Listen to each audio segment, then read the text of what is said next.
ስለምንታይ ኤምባሲና ዘይሕግዘና ከም ሕቶ ቀርብ ጸገም የብሉን ኤምባሲ ግን እንታይ ዓይነት ኣገልግሎት ዝህበካ እንታይ ንምሰማል ኣኺ ሓገዝ ተሓትት ምፍላጥ እውን ጌጋ ይኮነን ከመይ ሲያብ ስደት ክስካብ ዘለና ነቲ ናይ ዘለና የሃገርን መሰላትን ጉባኣትና ማሊና ክንከይድ ግዴታና ስለ ዝኾነ ኤምባሲና ኪኖ ዝንብሎ ዘለና ሓሊፍ ሓገዝ ይገብረልና ድዩ እዚ ካሊ ሕቶ እዩ ኣብ ዝተፈላለዩ እዋናት ኤምባሲ ኤርትራን ዜጋታቱ ከከም ቦቱን ዜጋታትና ይሓይሽ ብዝበሎ ኣገባብ ሕጊ ተኸቲሉ ኣገልግሎት ክህብ ጸንሑ እቶም ሕጂ ንዛረብ ዘለና ማዓዚና ኤምባሲና ንዝክሮ ወይ እውን ኤምባሲ ከም ዘለና ተረዲና ክንበጽሖ ንኸዶ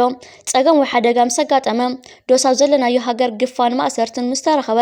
ወይ እውን ናይ ውርሻን ካልእን ጉዳይ ብዓዲ ምስገጠመና ኢና ኤምባሲ ከም ዘለና ንዝክሮ ሽግር ምስገጠመና ንምፍትሕ ምስተጸገምና ሹዕ ኤምባሲ ኤርትራና ራእየና ሰምዐን ስለምንታይ ትሚሉ ከምዚኦም ዝኣመሰሉ ሕቶታት ብበዝሒ ይለዓልዮም እቲ ዘገርም ድማ ነዚ ሕቶት ዘቕርቡ እቶም ኣብኡ እናተመላለሱ ኣገልግሎት ብቐጻሊ ብዝረኽቡ ሰባት ምዃኖም ንገዛ ርእሶም ተደናጊሮም ነቲ ካልእ ደናግሩ ምህላዎም ዘሕዝን እዩ እቲ ነይሩ ጉዳይ ነይርዎ ዝመጽን እቲ ብፍጹም ናይ ኤምባሲ ገጹ ተቐልቂሉ ዘይፈልጥን ተቓምቲ ኢና ባህልትን ኮረይትን ከምኡ እንተበሉስ ማዕልሽ ሰኣና ፍልጦም ይምበልና እዚኦም ግን ኤምባሲ ኤርትራ ብኸመይ ይሰርሕ ኣምር ዘለዎምን ኤምባሲን ዜጋታቱ እንታይ ዓይነት ሓላፍነታት ይገብር ኣንዳዕዲኦም ዝፈልጥዮም ብዝኾነ ኣብ ሓንቲ ሃገር ኤምባሲ እንድሕር ተተኺሉ ንስራሕ ዲፕሎማስያዊ ዕማም ንምዕማም ንፖለቲካዊ ቁጠባዊ ርክባት ንምስሳንን ንዜጋታቱን ንምሕጋዝ ኣብ ወፃኢ ሃገር ውክልና ወሲዱ ዝሰርሕ ወኪል ህዝቢ እዩ ክበሃል ይከኣል ሓደ ኤምባሲ ንሃገር ኣብ ዘድሊ ጸጥታውን ፖለቲካዊ ረብሓታትን ንምሕላው ቀንዲ ስርሑ እዩ ከምኡ ንሃገራዊ ረብሓታት ብምኽልካል ዲፕሎማስያዊ ዝምድናታት ብምዕባይ ምስ ካልኦት ሃገራት ብምልላይ ዲፕሎማስያዊ ዝምድንኡ ይሕይል ሓበራዊ ሽርክነት ይፈጥር ንዜጋታቱን ፖለቲካዊ ቁጠባዊ ባህላውን ዝምድናታት ብምድልዳል ዜጋታት ብሕጋዊ መንገዲ ክጣየሱ ግባኣቶም ብግቡእ ክፍጽሙ ንሃገራዊ ረብሓታቶም ብምቕዳም ንቅድሚት ክስጉሙ ሓላፍነት ይወስድ ንረብሓ ሃገር ኣብ ምሕላው ክነጥፉ ምግባር ሞራላዊ ምትብባዕ ይገብርን ኣብ ዝለዓለ ደረጃ ንኽበጽሑ ባብ ክፉት ገይሩ ዝሰርሕ ኤምባሲ እዩ ዘለና ኤምባሲን ዜጋታት ግቡእ ሓገዝ ምሃብ ኣብ ወፃኢ ሃገርን ዘለዎ ዜጋታት ሕጋዊ ሓገዝ ከም ፓስፖርትን ታሴራ ምሕዳስ ናይ ቪዛ ሓገዛትን ካልኦት ቆንስላዊ ኣገልግሎታትን ከም ዝረኽቡ ምግባር ይጽዕር ዜጋታት ብቁጠባን ንግድን ንኽዓብዩ ኢንቨስትመንትን ቱሪዝምን ብምምዕባል ቁጠባዊ ርክባት ንኽገብሩ የድልድል ባህሊ ቋንቋን ታሪክን ሃገር ኣብ ምልላይን ንዜጋታት ብምጥርናፍ ጽቡቕ ስእሊ ብዛዕባ ሃገሮም ንክህልዎም ኣብ ምህናፅን ምምዕባል ሃገሮም ንኽሰርሑ ጻዕርታት ይገብር ወጻእተኛታት ብምዕዳም ህዝባዊ ርክባቶም ኣዕቢል ብሓባር ይሰርሕ ዜጋታት ጽቡቕ ዝምድና ምስ ኤምባሲኦም ክህልዎምን ምዝግባት ክኾኑ ግቡኣቶም እናማልዎም ዕቤት ስድራ ቤቶም እናመዝገቡን ሓላፍነቶም ክዋፅኡ ይገብር ኤምባሲ ማለት ኣብ ስደት እትርከብ ንዓና ትውክል ንእሽተይ ሃገርና ኮይና ተግልግል ስለዚ ዕቤት ቤትና ሓላፍነት ኩልናዮም እሞ እቲ ጸገም ዳ ኣብ ምንታይ ዝኸውን ዘሎ ስለምንታይ ኤምባሲና ክሕግዘና ዘይኽእልን ኣይሕግዘናን ተባሂሉ ዝንገር ዘሎ ናብ ስደት ክንመጽን ከለና ኣብ ኢሚግሬሽን ቀሪብና ዝሃብናዮ ቃልና ገለገለ ሰባት ዝተፈላለዩ ርእስትንናቶም ፍጻመታት ዝሓዘ ዛንታ እዩ ዝፍልም መንግስቲ ኤርትራ ከም ዝበደለናን ዝገፍዐናን ዝተኣሰርናን መሰል ናይ ሓልወልናን ብዝብል ጥርዓናት ኢና ንሃገርና ክስ ነቕርብ ዘለና ስለዚ ኣይተሓገዝናን ክንብል ከለና ክስናን ክውነትን በበይኑ ይኸውን ኣሎ በዚ መሰረት ድማ እቲ ዝወሃበና ፍቃድ ንቃልና ነተፈጺሙና ዝበልናዮን ዝፈረምናሉን ይዝውክል ኣብ ዝኾነ ይኹን ሃገር ኣብ ማዓስከራት ስደተኛታት ይኹን ክንጸንሕን ከለና እቲ ዝወሃበና ግዝያዊ መንቀሳቐሲ ይኹን ፍቃድ ብፖለቲካዊ ኬዝ ወይ እውን ሰብኣውነት እዩ እዚ ማለት ገሊኡ ፖለቲካዊ ጸገም ኣለኒ ስለ ዝበለ ኣነ ምስቲ ዘሎ መንግስቲ ኤርትራ ይስማዕማዓኒ ምስኡ ዝኾነ ይኹን ጉዳይ የብለይን ኢልካ ዝፈረምካሉ ጉዳይ ሽግር ምስ ገጠመካ ንሱ እዩ ፈለማ ዝርአ ስለዚ ወኪልካን ጠበቓኻን ካልእ ኣካል ዝኸውን ዘሎ እቲ ካልእ ብሃይማኖታዊ ጸገም ዘቐረብካዮ ጥርዓንካ ኣነ ሃይማኖተይ ኣይተኸበረን ኣብ ኤርትራ ድማ ወፃኢ ሃይማኖት ኣለኒ ኢልካ ተራጊምካ ዝፈረምካሉ ጉዳዩ እቲ ካልእ ብዝተፈላለዩ ከም ኣብ ኤርትራ ግብረ ሰዶማዊ ነገራት ስለ ዘይፍቀድ ብኡ ዘመኽነዩን ኣብ ኤርትራ ክልክሉን ክስካብ ሞት ዘቕፅዕ ምዃኑ ኣረጋጊፆም ጥርዓን ዘቕረቡን ዝፈረሙሉን ጉዳዩ ብፍላይ እዚ ጉዳይ እዚ ተኣፋፊ ከም ምዃኑ መጠን ብምዕራባውያን ዓይኒ ኣዝዩ ድግፉን ቅልጡፍ መልሲ ዝርከበሉን ጉዳይ ነይሩ ዝበዝሐ ኣፍሪቃ ሃገራት ነዚ ፈሪመን ኣትየን እየን ኤርትራ ግን ኣቕቢፃ ነዚ ከም ዝበለ ግዕዙ ተግባራት ምእባያ ከም ኣበር ተቆፂሩ ክስካብ ሕጂ ብዓለም ትንቀፈሉ እቲ ራብዓይ ዝተፈላለዩ ማሕበራዊ ጸገማትን ናይ ጥዕና ጉዳይን ካልእ ሰብኣውነት ዛዕባታት ዝሓዙ ውሕድ ቁፅሪ በዚ ጉዳይ ዝፈቃድ ዝወሰዱ ኣረጋውያን ይኹን ካልኦት ኣለዉ ኣብ ነፍሲ ወከፍ ጉዳይ ንኤርትራ ጸሊምካን ጠቂምካ ዝተረኸበ ፍቃድ ይኹን ግዝያዊ መንበሪ ሽግር ምስ ዘጋጥመካ ብቐዳምነት ንጉዳይና ዝጣበቐልና መንግስቲ ኤርትራ ወይ ኤምባሲ ኤርትራ ኣይኮነን እሞ መንዳኣሉ ኣብዚ ተጸዊዖም ዝመፁ استفلالي تكالات قبرت سناي إنجون سوا مسلات أمنست إنترناشنال ليوكيه مسكال كوتاس اتن بسم سوا مسلا الشقطة تكالاتين دام زبلا نزو قدايز بخاميت سوغروني زبل نسخان نقحت خوين كاترايخا إنباستاتنا نزيوم كمزا مسل محلاتات كي ترفا بتبابو ساقيرو أبقال بوتاتات كسكامس كبرتاتو زفتاتن وبدهوتات بديهم أو قداي زيقاتاتو بمكتعن زكالو دبلوماساو زمدناتات بمفتار زيقاتاتو المدحان تقاليسيوم إنباسنا إرتراو زيقات رح يكون بر نقول عامتات تطعيمو كسارح تانيحي يسارحون اللوم إنباسنا نسخاكو هاجر منقسنا تسلم كاخا أو زبوتا زلخا مو أين حق زكاني نايبلن نقول خناتات أبقمت بمتاو زكالو جيريوم أقولي دومان خي زاربن تالك خياتو كسكامة انقطع من فرح ساب روحان لعلوت أكلات انتكالات يراني ريوم إنباسنا حلف حلفو مستنبسم سوا مسلا الشقطة دكوانات كي ترفا أبب وانات على سنزيقاتاتو كاموت كدحن تعاريوم مخنياتو أبقال أوان بغزا زيقاتاتو نسوخ مانيخم كيدو أي ملكتكم الناتا وهلايو كسارح تانيهم سلازي إنباسنا أي حقزنا نيلنا نقروا موقوتن كسن ترعانن نقول لابق مسأتو كخونا اللوو إنباسنا قدما يسرحو موحاس زيقاتاتيوم نزوهم بعتباب كل مدات مسوخلو تتصابوتات جيوبوليتكس قرنا أفريكان عالمنا نقاتيمو بتبعات تساتي في سرحان لمهلاو كابانا لعل نسخم تفلتو أبو منبر حلقات ستاف حيلتات أمريكا زخونة جنرال دانكين ندونالد ترامب قبل إيران مدقعت خيززات أنكي غوزبل تصابات نت بريزيدنت أقوطعي ولو أتي جنرال قبل تهران زقبر مدقعتي نواشنطن نابكال استنا حكينات كشم ما كم زخل سكفتا خمزلو مقلاتين مع كنه زينا أمريكا زقلت أزلوا نت تصاب سمع زينا قبل استقامة ترامب جن أتزفوت وأزاز سراويتو مس إيران زقبر كينات بغليلو تعوتل الاتخال مخانيو زعم من قبل تزاري بلو كم تزبهال زلو انت خوينو وتادراو سقومتي موساد إيران قبل المشارق تهاجرات نايت زوبا قبر ملس بمهاب توسخ حيل أمريكا أو خمس مدنا مقبار تخلو كم زلو زمقو ريتاي حيز زلو اتا أمريكا بريزيدنت تهران سمم معني كولار نمفرام قربت انت زي كوينا وتادراو سقومتي كم زوسد بمتنقا بعار موشش مرخب كينا ستسني حيلي نابت زوبات أقيع خمس زلو يفلت وكلت أمريكان إيران توسخ زر بن مكياد داغماينا بجينيباسي زرلاند أتيوم اللهم عالم جن اتزات خمتز حلف فرات زيهيبو ترامب انتاي كوسن كم زخل نمفلات بترباطيات تصبزلا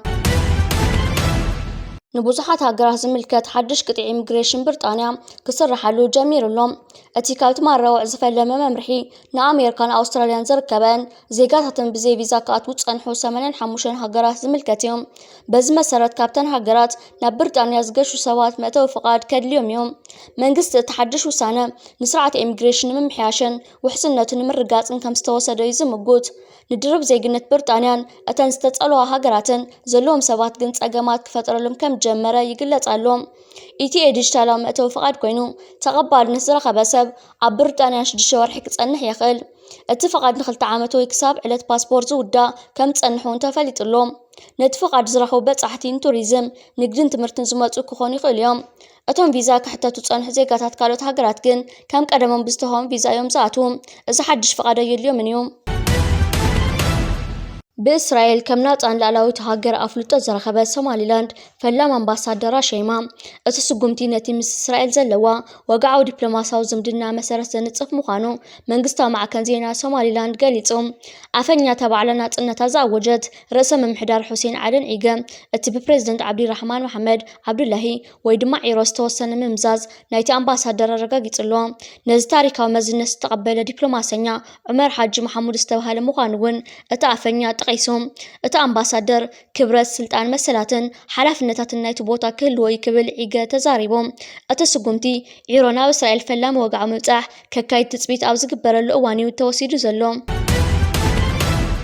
منقص خبا حالو عدوب كوبا تخصيص قتلو مع أمريكا مزقبتا بزخونة فتان جالباز نبرو 4 سبات أمريكا زنبرو كوباويان مخانوم أفليتوم منستر وشتاو قدات كوبا بإنترنت أبزركو حمقلاتي أتوم أبتا فتان جالباز نبرو 4 استقتلون كارو شدشتا زقصولن كوباويان مخانوم كمون أبسمينا وقماقم بحري أبتركب داسيت نوحانت مركب حالو تخصي كم سخفتو حبيروم أتمقلاتي قال خابتوم 10 سبات قدم حجي قبن كم سفتامو مزقوات زنبرون ሽበራ ንምፍጻም ዕላማ ከም ዝነበሮምን እቲ መግለጺ ይሕብር። ሚኒስትር ጉዳያት ወጻኢ ኣሜሪካ ማርኮ ሩቢዮ ሃገር ነቲ ኣዝዩ ዘይተለመደ ፍጻመ በዓላ ትምርምሮ ከም ዘላ ገሊጹ። ሚኒስትር ውሽጣዊ ጉዳያት ኩባ ነቶም ብሂወት ዝተረፉ 6 ሓደ ዝሞተን መንነቶም ክፈልጥ ክኢሉ ኣሎ።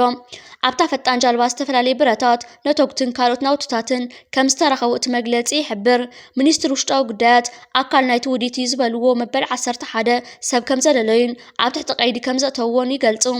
እቲ ሚኒስትር ቀዲሙ ኣብ ኤክስ ኣብ ዝዘርግሖ መግለጺ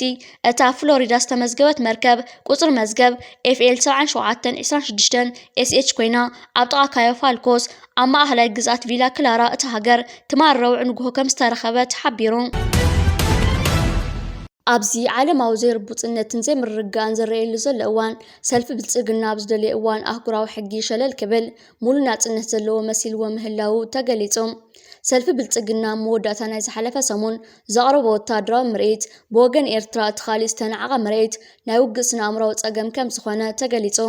ብምኽንያት መበስታን 5 ዓመት ምምስራት ፍሉይ ኣሃዱታት ስርሒታት ሓይልታት ምክልኻል ኢትዮጵያ ኣብ መወዳእታ ናይ ዝሓለፈ ሰሙን ኣብ ከተማ ሃዋሳ ዝተኻየደ ወታደራዊ ምርኢት ድኹም ናይ ኩናት ፕሮፓጋንዳ ምልዓልን ዝፈጠሩ ምንባሩ ሚኒስተር የማነ ገብረ መስቀል ነቲ ምርኢት ኣመልኪቱ ኣብ ዝሃቦ መብርሂ ገሊጹ። ሰልፊ ብልጽግና ዳርጋ ኣብ ነፍሲ ወከፍ ኣጋጣሚታት መርዛምን ምልዓል ዝፈጥር መግለጽታት ይህብ ከም ዘሎ ዝጠቐሰ ሚኒስተር የማነ እዚ መግለጽታት እዚ ንላዕላውነትን ግዝኣታዊ ሓድነት ጎረባብቲ ሃገራት ዘጥቅዕ ኮይኑ ኣህጉራዊ ሕጊ ብንጹር ዝጥሕስን ዞባዊ ሰላምን ምርግጋእን ኣብ ሓደጋ ዘእቱን ምዃኑ ገሊጹ። በቲ ሰልፊ ዝወፁ ዘለዉ መግለጽታት ኣብ ወታደራዊ ስጉምትታት ላዕላዊ ካርታ ዘይወግዓውያን ስምምዓት ኣብ ቀረባ እዋናት ድማ ብመርትዖ ዝወፁ ብኢማራት ዝምወል ምኽፋት ማዓስከር ኣብ ቀርኒ ኣፍሪካ ግጭት ከስዕብ ዘኽእል ሓደገኛ ቅዲ የርኢ ምህላው ብዝርዝር ብምጥቃስ ነቒፉ። ዋላ እኳ እቲ ኩነታት ከቢድ ተኾነ ሰልፊ ብልጽግና ብፍሉይ ኣብዚ ዓለማዊ ዘይርቡጽነት ዘይምርግጋእን ዝረአየሉ ዘሎ እዋን ኣብ ዝደለየ እዋን ኣህጉራዊ ሕጊ ሸለል ክብል ሙሉእ ናጽነት ዘለዎ ይመስሎ ምህላው ኣተሓሳሲቡ። መንግስቲ እቲ ሃገር ኣብቲ ዞባ ግጭትን ዘይምርግጋእን ዝፈጥር ሓደገኛ ስጉምትታት ይወስድ እኳ እንተሃለወ በቲ ካሊእ ሸነኽ ግን ልዕሊ 21 ሚልዮን ኢትዮጵያውያን ኣብ ጽንኩር ድኽነት ይነብሩን ንኽነብሩን ኣብ ኣህጉራዊ ሓገዝ ወዲቖም ኣብ ዘለውሉ እዋን ናብ ማዕከን ገንዘብ ዓለምን ኣህጉራውያን ለገስትን ኢዱ ዘርጊሕ ምህላው ኣዘኻኺሩ። ድሕነት ቀይሕ ባሕሪ ኣብ ትሕቲ ስልጣን ፍሉይ መሰልን ናይተን ኣብ ገማግም ባሕሪ ዝርከባ ሃገራት እዩ ዝበለ ሚኒስተር የማነ እዚ ላዕላውነትን ግዝኣታዊ ሓድነትን ሃገራት ቀርኒ ኣፍሪካ ዘይግህስ ምዃኑ እውን ኣዝዩ ጭቡጥ ነገር ስለ ዝኾነ ብሰፊሑ ክግለጽ ኣይግባእን ክብል ነቲ ካብ ጓህዲ ዓለም ወፃኢ ዝርከብ ሰልፊ ንኽበራበር መልእኽቱ ኣመሓላሊፉ። ኣብ ሓራ መሬት ዝርከብ ፍንጫል ሰራዊት ትግራይ ብገንዘብ ገዚኡ እዩ ዓዲጎ ይኽብል ኣብ ሓደ እዋን ዝተዛረበ ወዲ ራያ ሕጂ እውን ኣዝዩ ዘስደምም ዘረባ ክዛረብ ተኸታቲልና ንርከብ ኣለና። ከምዚኦም ዓይነት ሰባት ነቲ ኣብ ሓራ መሬት ብምባል ኣብ ክልል ዓፋር ዓስኪሩ ዝርከብ ዘሎ ፍንጫል ሰራዊት ናይ ትግራይ ይመርሕዎ ምህላዎም ከዓ እቲ ሰራዊት ክስካብ ክንደይ ናይ ጥፋኣት መንገዲ ከም ዘሎ ክትፈልጥን ክትርዳእን ትኽእል። ንኣልቡርሃን ደው ኢለ ዘራሪበዮም ኣልቡርሃን ካ ይቅርታ ኢሉኒ ክብል ክዛረብ ተሰሚዑ ከም በዓል ወዲ ራያ ነታ ዘላቶም ቁንጣሮ ፈልጠት ንሰማይ ንምምጣጥ ዘካይድዎ ፈተነታት ውርደት ጥራይ ዓዲግሎም ዘረከብ ባይቶ ጸጥታ ሕቡራት ሃገራት ኣብ ልዕሊ እቶም ወታደራዊ መራሕቲ ዕጡቕ ጉጅለ ሓድሽ እገዳ ዘንበረ ኣብ ኤልፋሸር ብዝፈጸምዎ ገበናት ግህሰሰዋ መሰላት ከም ዝኾነ ተገሊጹ። እቲ ዕጡቕ ጉጅለ ዳዕመል ሰሪዕ ኣብ ወርሒ ጥቅምትን ኤልፋሸር ዝተቆጻጸረ ኮይኑ ኣብቲ ከባቢ ዘሎ ቅልውላው ድማ ኣብቲ ን3 ዓመታት ዝቐጸለ ኩናት ሕድሕድ ሱዳን ዝኸፍአ ምዃኑ ዝግለጽ። ኣብቲ ዝሓለፈ ሰሙን ሓደ መርማሪ ጉጅለ ሕቡራት ሃገራት እታ ከተማ ኣብቲ ሃገር ዝፍጸም ዘሎ ምጽናት ዓልየት መርኣያ ምዃኑ ገሊጹ ነይሩ። ብዘይካ ሕሜይቲ ብሰፊሑ ቀዛፊ ተባሂሉ ዝፍለጥ ኣቡሉሉ ካብቶም ዒላማት ስጉምቲ እዮም። ሕሜይቲ እገዳ ክግበረሉ ዝንራብዓይ ግዜ ኮይኑ ኣሜሪካ፣ ዓባይ ብሪጣንያን ሕብረት ኣውሮፓን ኣቐዲመን እገዳ ኣንቢረናሉ ነይረን። ቅድሚ 2 ሰሙን ኣብ ኣቡዳቢ ምስ ፕሬዚደንት ኢማራት ዓረብ ሼክ መሐመድ ቢን ዛይድ ኣል ናህያን ተራኺቡ ዘተየ ፕሬዚደንት ግብፂ ዓብደልፋታሕ አልሲሲ ኣብ ስዑድ ዓረብ ምብጻሕ ከም ዘካየደ ተገሊጹ። ወራሲ ዓራት ንግስነት ስዑድ ዓረብ ኣሚር መሐመድ ቢን ሳልማን ንፕሬዚደንት ግብፂ ዓብደልፋታሕ አልሲሲ ሶኒ 23 ለካቲት ተቐቢሉ ኣብ ዝተፈላለዩ ጉዳያት ኣመልኪቱ ከም ዘዘራረበ ተገሊጹ። ወራሲ ዓራት ንግስነት ስዑድ ዓረብ ኣሚር መሐመድ ቢን ሳልማን ንፕሬዚደንት አልሲሲ ኣብ ኣህጉራዊ መዕርፎ ነፈርቲ ንጉስ ዓብዱል ዓዚዝ ድሕሪ ምቕባሉ ኣብቲ ኣብ ቤተ መንግስቲ ሰላም ኣብ ዝተኻየደ ናይ ፍጡር እንግዶት ብምርካብ ኣብ መንጎ ክልቲአን ሃገራት ዘሎ ጥቡቕ ታሪካውን ክልቲያውን ዝምድና ኣብ ዝተፈላለዩ ዓውድታት ምምዕባል ዝሕግዙ ኣገባባትን ከም زتيو معكنة زينا سعود عرب قليتن بتوسخ التيوم بزعوة معبالتات مأخلاي مبرق مس هاجرات عرب اسلمنا استأسسروا حيالو قديات أملكيتهم كم تزراربو تقليتهم أمير محمد بن سلمان لبريزيدنت السيسي ما أخل زمن داخلتين هاجرات كم زسمر اللون لروحة حزبهم من مقلقال دما زيادة كبر رخو تسفى خمسة لو قاليت خبل وهابك البريزيدنت قبطي أمباسادر محمد إل شناوي أفليتو بريزيدنت السيسي بوغانو التعاوي معبالة واستفلالي عودتات متحوار نمدلدال أحول نتاو ركب قبط انسوعد عربن أقداس مخانو أسميرو لكبل أتوهابك البتوسخي قاليتو أتوم مرحتي أو قزاز الرازل معوالتات بمزتاي كلهم وجنا سمع مقراص تخسي كخبرون وطن سلام بريزيدنت أمريكا دونالد ترامب كتكبرون كم زاد اللي أسميرهم لهم كمون أبتخوا نزقبر سواء حجز كوسخن بزيع انقفاط أبوتن مبتاح تعويد كم زغربوا وهابك قال أمباسادر إلشناوي قاليصهم نهزب فلسطين نمقعز نزقبر فتنات كم زي قبلوا بمقلات مفتح نايتك الأولاو عم تكبر كل مداوي بوليتيكا مسرح نايت مقام كلتها هاجرات زبل مفتحي مجمار كم زخوانة بحبار قاليتهم أمير محمد بن سلمان بريزيدنت السيسن نحيا له زباون أهجراون معبالتات أتحا حزم كم زتيون أبت زواز الرزل معبالتات وطرن ملاي بزات سلمة وفتح مدقاف كم زدلي أسميرهم له أبخسم تلاقي بن ستولد هتانات بمطبحتي تفلالين تلاقي بن ستولد أماناتو أمريكا بستقبر لنعود مطبحتي كفلاليا 5 خالات تفليتهم أتمت بحتي بسولس إسرائيل 4 لكاتي تجميرو كسكاب روع بزغط على مسرح حكمنا 5 خيدا كاب تقرينا أمريكا خيدن زحكمالو عدل كاب زمجاتشو حدز نور بروفيسور مولجيتا قبرز قابهير عبزوان كنتات عننا وطبق درجة 5 لو بمحبار توسخت التلن حكمنا نقبر لن مهلاو تزاريبو أزن هيا بنهوبتون ستوها لها تسانات قد مغلت عامتا وخصوم تقرأيين برأسان تلاقي بان توليدان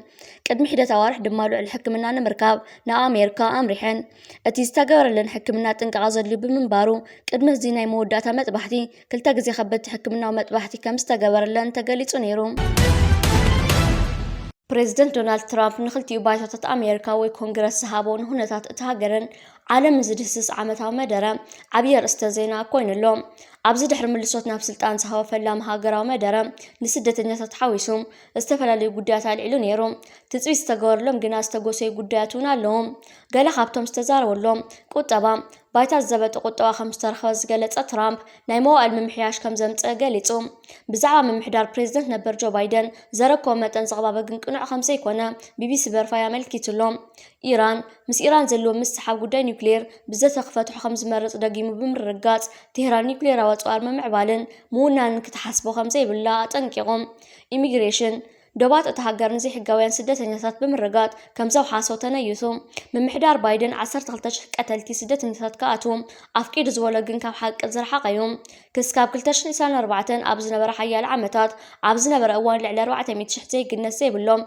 سدتنيات يوم جبننيات تباهيلهم كترزو تبين لهم ترامب بزعبا دو زبلهم شمون تخويناتات كمون مرح فنزويلان محاز زازز وتدراو سرحيتاتون كي تقاسي حلفن نغارا زملكات لعلواي بيت فرد زهاو سنه به كم زي بلوني حبان نتمابت مدرخ تاريخهم زنور دانجن كم تلمتارير نقافية خام درباي نحيف وميوم ات بريزيدنت نقال خطأصهم تستقر لهم اقدست قدات قوسي ومحالف اللهم نابنت بوليتيكا وتعطفات يرزلهم سباب سندات إيبستين نتي مساقرات أوروبا زفحفحو قداي مقبات نايتا أكالين مارك زخونات دسيت جرينلاند كامون اتي خاقوز طروات موسس عبا تعاوموتات مينيسوتا كابتو مبت مقلزي زياتو يوم أبتا خيواس تساتفت سومالياويت أمريكاويت إلهان عمر ات بريزيدنت حاسا وخطبل بعوتا تقاومات تقلص تسمعا ترامب نمحبرسو سوماليا عم مينيسوتا دحري متقعيا إلهان تقاومان مقلاز كابت الدراش وطيا